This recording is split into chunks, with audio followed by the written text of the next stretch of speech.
আসসালামু আলাইকুম ভিউয়ার্স, আপনারা সবাই কেমন আছেন? আলহামদুলিল্লাহ, আমি অনেক ভালো আছি।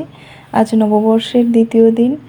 আজ আমার বড় আপুর মেয়ের বার্থডে, তো আমরা ভীষণ খুশি। আর আমার বড় আপু আমার বাসায় এসেছে ঘুরতে।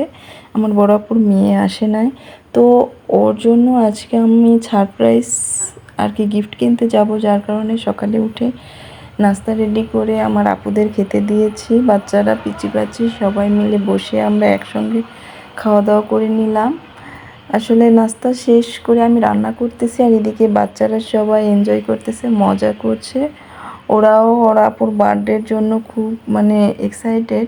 আসলে গিফট কিনতে যাবে, সবাই খুব আনন্দ করতেছে আর কি, যে কখন গিফট কিনতে যাব। এরপর আমি সকালের খাবার বানিয়ে ফেললাম, বানিয়ে আমার আপুদের খেতে দিয়েছি। আসলে খুব তাড়া, অনেক রোদ উঠে যাচ্ছে, বাচ্চাদের নিয়ে এই রোদের মধ্যে যাওয়া খুব অসুবিধা আর কি, বাচ্চারা খুব কষ্ট পাবে। তো এই জন্য আমরা একটু তড়িঘড়ি করতেছিলাম। এরপর আমরা রেডি হয়ে নিলাম।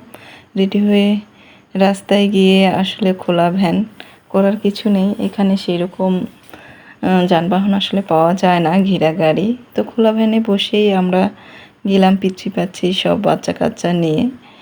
গিয়ে সর্বপ্রথম বাচ্চাদের যে তারা খেলনা নেবে, তো ওদেরকে খেলনার দোকানে নিয়ে গেলাম। এ বলে এটা নিবে, ও বলে ওটা নিবে, তো ওদের চয়েস দেখে ওদেরকে চয়েস মতো জিনিস কিনে দিলাম, যে যেটা চাইলো। এরপর চলে গেলাম আসল উদ্দেশ্য যেটা ছিল আর কি, মলে। আমার বোনের মেয়ের জন্য আর কি গিফট কিনবো, যার কারণে মলে গেলাম, যে কী রকম দেওয়া যায় আর কি। এখনকার মেয়ে আর কি ফ্যাশনেবল, তো যেটা সেটা দেওয়া তো সম্ভব না। তো ঘুরে ঘুরে একটা দোকানে বসলাম, বসে আমরা দেখছি যে কি নেওয়া যায়, কীরকম ড্রেস কেনা যায়। তো দেখে শুনে আমার বড় আপুও ছিল, ও ওর মেয়ের পছন্দ সম্পর্কে জানতো, যার কারণে ওর চয়েসেই নিলাম। তো নেওয়া শেষ করে আমি চলে আসলাম আর কি হোটেলে ওদেরকে নিয়ে। ওরা তো খাবে না আর কি হোটেলের খাবার, বাইরের খাবার বাচ্চাদের খাওয়ায় না।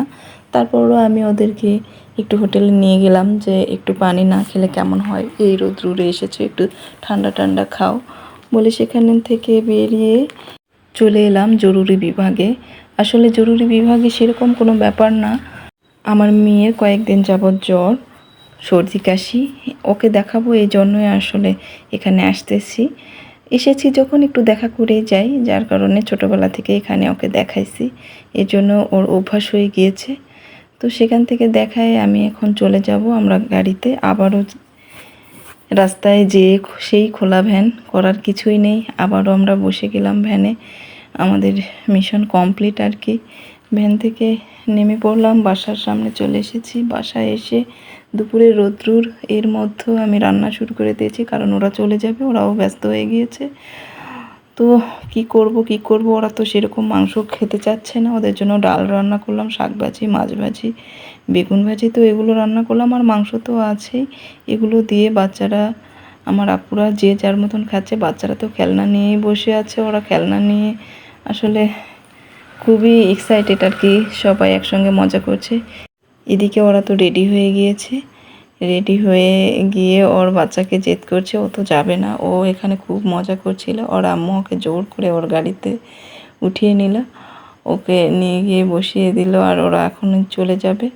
ওর তো মজা করা শেষ হয়নি, ও খুব মজা করছিল এখানে, বাচ্চা মানুষ সবার সঙ্গে। এরপর আমার বড় আপুও চলে গেল, আসলে যে যার বাসায় চলে যাচ্ছে, এসেছিল একসঙ্গে, যাচ্ছে দুজন দুই জায়গাতে। তো এই ছিল আমার সারাদিনের ব্লগ, বোনদের সঙ্গে কাটানো। আলহামদুলিল্লাহ, সবাই ভালো থাকবেন, দোয়া করবেন। আল্লাহ হাফেজ।